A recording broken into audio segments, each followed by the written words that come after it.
Xayrli kun yoshlar. Bugungi mavzuyimiz energiyani asrash haqida bo'ladi. Har bir insonni oltinga teng energiyasi bor, yaratgan tomonidan. Aynan energiyani ko'p sarflab yuboramiz. Behuda sarflash oqibatida har birimizda bosh og'riq yoki kutilmagan oiladagi janjallar yoki yoqimsiz noxush xabarlarni eshitish yoki bo'lmasam biz yaxshi ko'rgan davrada esa bizni mulzam qilish holatlari kuzatiladi.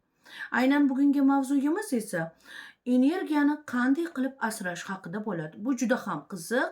Buni hatto ezoterikaga yaqin desangiz ham bo'ladi. Va bu rost narsa. Har bitta insonning ichida oq farishta kabi va qora soya kabi energiyasi bo'ladi. Misol, qora soya kabi energiyasiga hasad, nafrat, nega unga bo'ldi? Nega menga emas? Nega unda bunaqa sovg'a bor?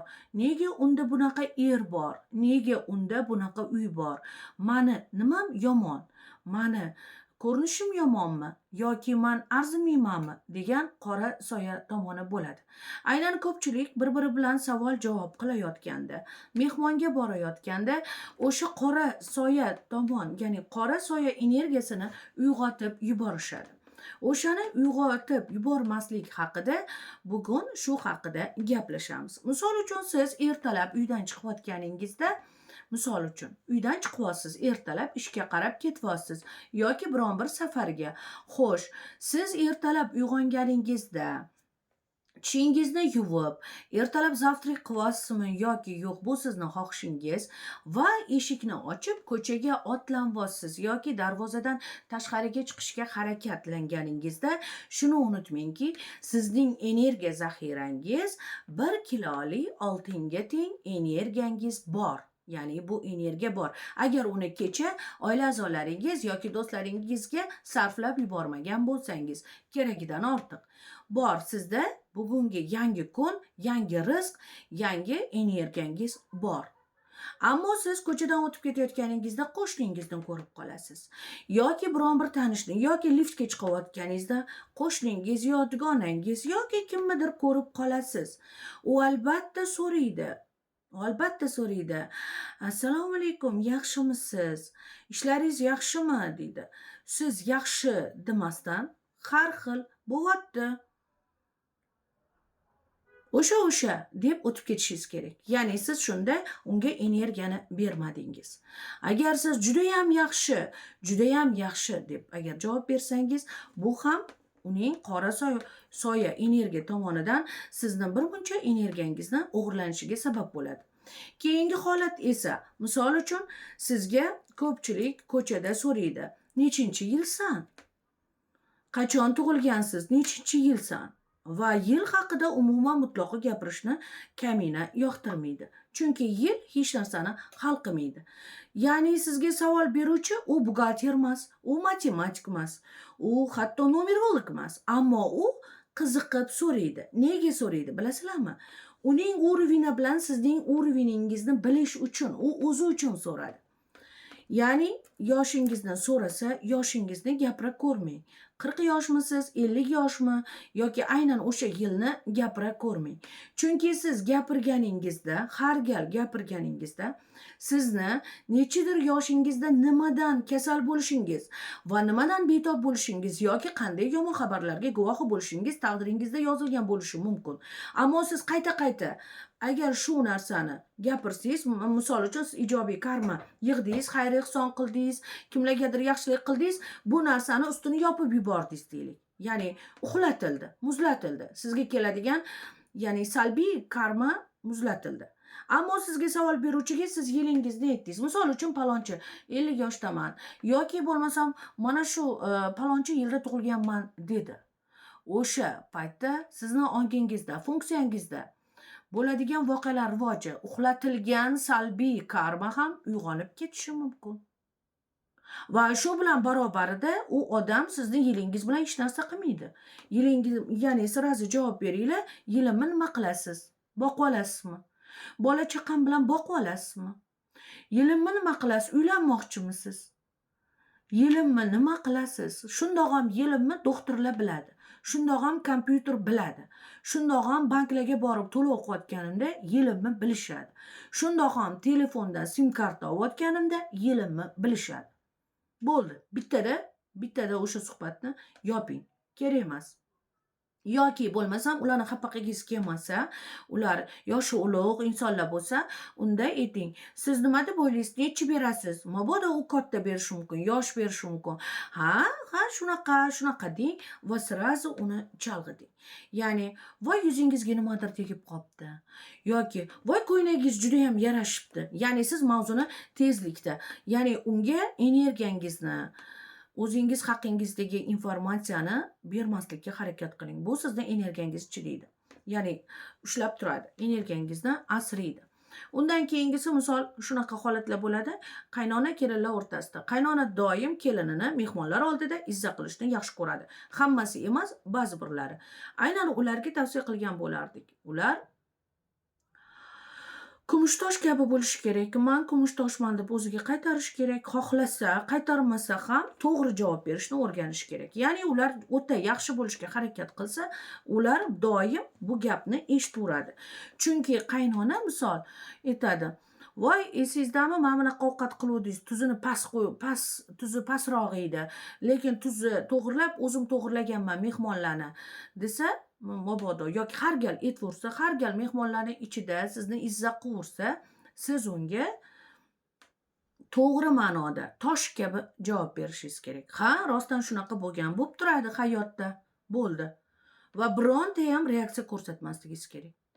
Agar 2-3 marta bu narsani qilsangiz, qaynonangiz sizni energiyangizni hadeb olishga, hadeb sizni izdivatsiya qilishga chog'lanmaydi. Hech bo'lmasa maksimum minimalniy darajada kamaytiradi. Yoki bo'lmasam undan tashqari. Misol uchun, biza ko'rganmiz, juda ham chiroyli uy qurgan, juda ham chiroyli bog' qurgan joylarga misol mehmonlarni chaqiradi. Uy to'yi qildim. Uy to'yi qilib chaqiradi. Uy to'yi qilasiz, dasturxon bezatasiz, uyingizni ko'rsatasiz, mebellaringizni ko'rishadi, gilamlaringizni ko'rishadi. Lekin siz unutmang, ularda qora soya bor. Ya'ni u sizni barakangizni olib qo'yishadi. Barakani olmaslik uchun bu narsaga qanaqa qiynalib erishganingiz haqida gapirib o'ting. Unda ularni xursand qilasiz. Voy, oldingi uyim yaxshi edi. Bekor bunaqa katta uy olinma. Biram changini tozalash qiyin. Voy, bu gilamni biz qarzga olganmiz. Voy, buni bunga olganmiz deb qo'ya qoling. Bu amortizatsiya holati bo'ladi. Ya'ni bu holatda siz ular misol birinchi ko'rganda, "Vau, nega buncha narsa qildi? Bu pulni qayerdan oldi? Haromdan oldimi?" Bo'ldi, qora soya tomon ishga tushadi. Qarindoshingizmi, hatto ota-onangizmi farqi yo'q. Hamma odamda bor. Oq tomon, ya'ni oqlik niyati va qora soya energiya. Ular qora soya energiyasi hammada bor. Ular sizni baxtingizni yoki sizni boyligingizni qanchadir qo'shiqlab olishadi. Va siz aytasiz, "Men shunaqa qiynalganingizni aytishingiz kerak. Keyin uspeh bo'yicha ko'pchilik uspeh omadli bo'lishing kerak." O'zi omad buxgalterlarni yoqtirmaydi. Ya'ni buxgalterlarni yoqtirmaydi deganda hisob-kitobni omad yoqtirmaydi. Omad keldimi bo'ldi. Misol uchun sizga omad keldi, lotereyada yutib oldingiz.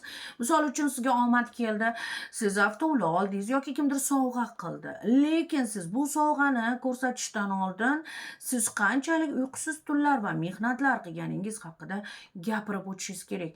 Qachonki odamlar sizni kechiradi, ozgina achinish bo'lsa, "Voy, yaxshi ham shuni o'rnida emasman, shuncha qarzi bor ekan, o'zimni hayotim yaxshi, oyligim yaxshi bo'lsa ham tinch yuribman. Mana shunaqa мненияni bering." Shunda odamlar sizni kechira oladi, sizni g'alabangizni qabul qila oladi. Odamlar to'g'ridan to'g'ri sizni g'alabangizni qabul qila olmaydi, chunki ularda qora energiya bor. Hasad, nafrat, o'zini yerga urish, o'zini sevmaslik energiyasi bor. Ular sizni o'zi bilmagan holda, misol siz kорабльda ketyapsiz, успешный bo'lib, ularning o'zini fikri bilan sizni kорабльdan yiqitib yuboradi. Hayot kорабльdan. Ya'ni ular shunaqa. Shuning uchun biron bir narsaga erishdingizmi, sovg'agami, biron bir yoki uygami, обязательно unga chekkan azoblaringiz, u narsaga erishganingizni ham qo'shib gapiring. Agar qo'shib gapirsangiz, ular birmuncha sizni g'alabangizni qabul qiladi va sizni o'rningizda bo'lmaganiga ham shukr qilishadi. Ammo siz uchun xursand bo'ladi. Hatto sizni sevuvchi muxlislaringiz bo'lsa ham, sizdagi sovg'alar juda ham qimmatbaho bo'lsa, juda ham katta bo'lsa ham, lekin unga qanchalar qiyinchilik darajasida erishganligingizni agar gapirsangiz, oilangizda ortiqcha janjallar, sovuqchiliklar bo'lmaydi. Ishingizda ham kelishmovchiliklar bo'lmaydi. Nega odamlar ko'pincha cho'chishib qoladi? Ishongan ukasiga yoki o'zini jiyaniga yoki nimaga? Chunki ular qora energiya tomonga qarab o'zini g'alabasini gapirib yuboradi.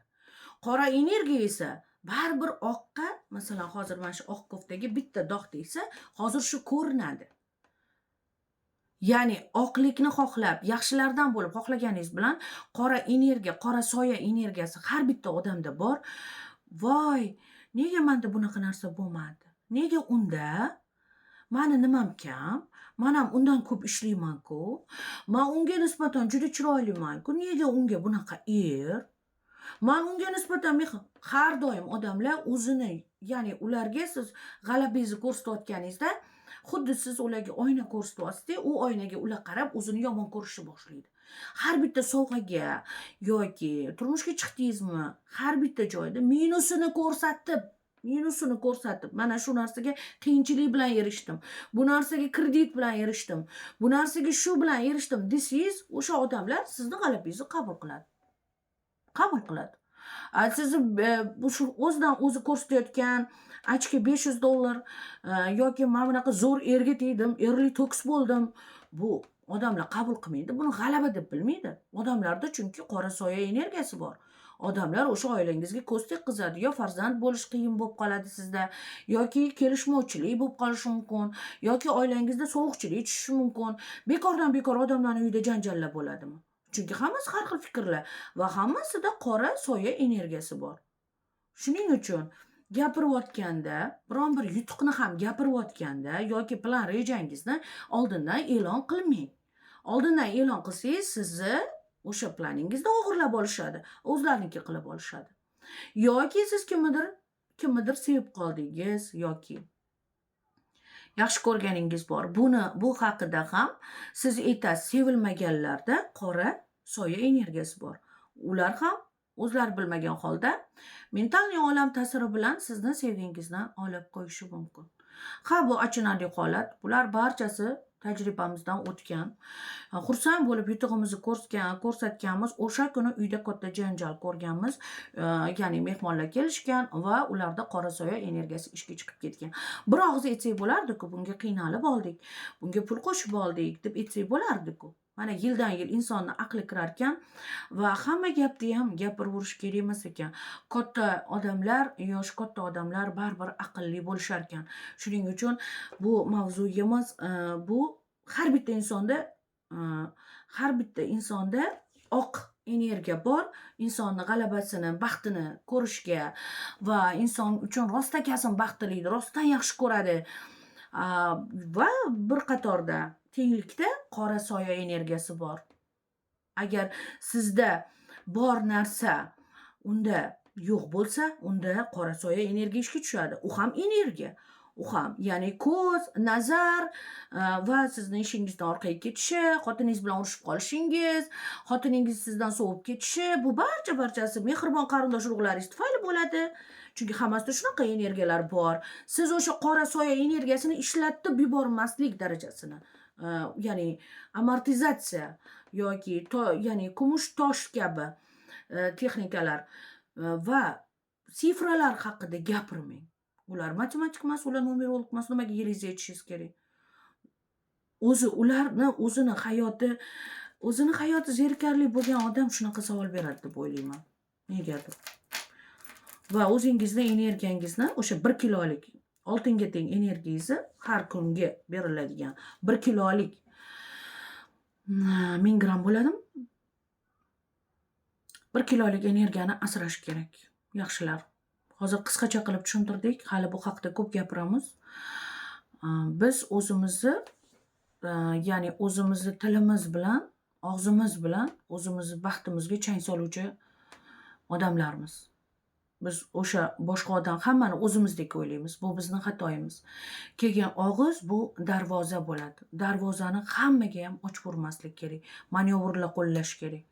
Ya'ni og'iz bu darvoza. Misol hamma gapni gap deb gapirib yuborishimiz, hamma narsani gapirib, hamma narsani qilib, ba'zi birlarda biz qora soya energiyasini ishga tushirib, o'zimizni ishimizni orqaga ketkazib qo'yishimiz mumkin.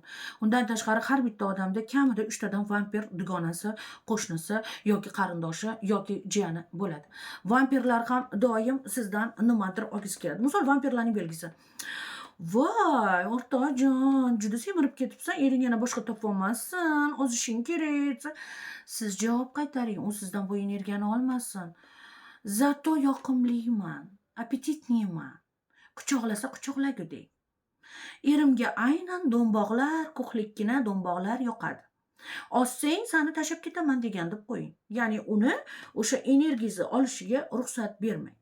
Yoki sizni oshna og'ayningiz so'rashi mumkin. Xo'sh, bu avtomobil muborak bo'lsin, avtoulov, yangi avto. Necha pulga tushdi endi desa, pulini nima qilasizlar yetib? O'zingizni barakangizni ketkazib, pulini yetib qo'yasizlar. Ha, bo'ldi, oldik, kelishgan nimada bilmayman, mana adam gaplashdi, tog'am gaplashdi, bir nima devoringlar. Nimaga sifrani yetasizlar? Sifrani yetganingizda o'zi unga uni qizig'i yo'q, necha pulga olganingiz. U prosta o'zini bilmoqchi. Siz bilan uni urovini qay darajada bo'ldi. Ertaga sizga kelajakda qarz so'rasa bo'ladimi, yo'qmi? U shuning uchun savol beryapti. Necha pulga oldingiz? Aytmaslik kerak. Har bitta odamda bor, har bitta odamda. Yaxshilar. Da, shunaqa payti odamlarning lo'qligi bisyor va shunaqa payt emotsionalniy baqirib gapirib yuboramiz. Zato sizlarni yaxshi ko'ramiz. Yomon ko'rganlaringni yomon ko'ramiz. Va yana shunaqaki, o'sha bizani og'zimiz как darvoza kabi ekanmi? Bu darvozani har kimga, har joyda, har narsa deb ochishimiz kerak emas. Mana shu narsani yodda saqlanglar. Va o'zingizni energiyangizni tejang. Shunda sizda energiya juda ham ko'p bo'ladi. Energiyasi ko'p odamning vibratsiyasi baland bo'ladi. Energiyasi ko'p odam hamma narsaga ulguradi. Oilaga, bola chaqaga, ijodga, pul topishga, sevilishga, sevishga, uchrashuvlarga, sovg'alar olishga, xayr-ehson qilishga ulgura oladi. Hammasini balansga qo'yib ulgura oladi. Energiyani asrash kerak. Hamma gapni gap deb gapiraverish kerak emas. Savol-javobda juda ehtiyotkorroq va aqlli, ayyor bo'lish kerak. Lekin toza qalb bo'lish kerak. Toza qalb bo'lish kerak. Har birimizdan vazifa qalbimiz toza bo'lishi kerak. Iloji boricha ikkita kichkina oq qand kabi yaxshi bo'lishga harakat qilishimiz kerak. Har neki bo'lsa ham odam bo'lishimizga o'lim haqligini har kuni takrorlashimiz kerak. E'tiboringiz uchun kattakon rahmat. Barchamizdan Yaratganiga ham rozi bo'lsin. Sog' bo'linglar.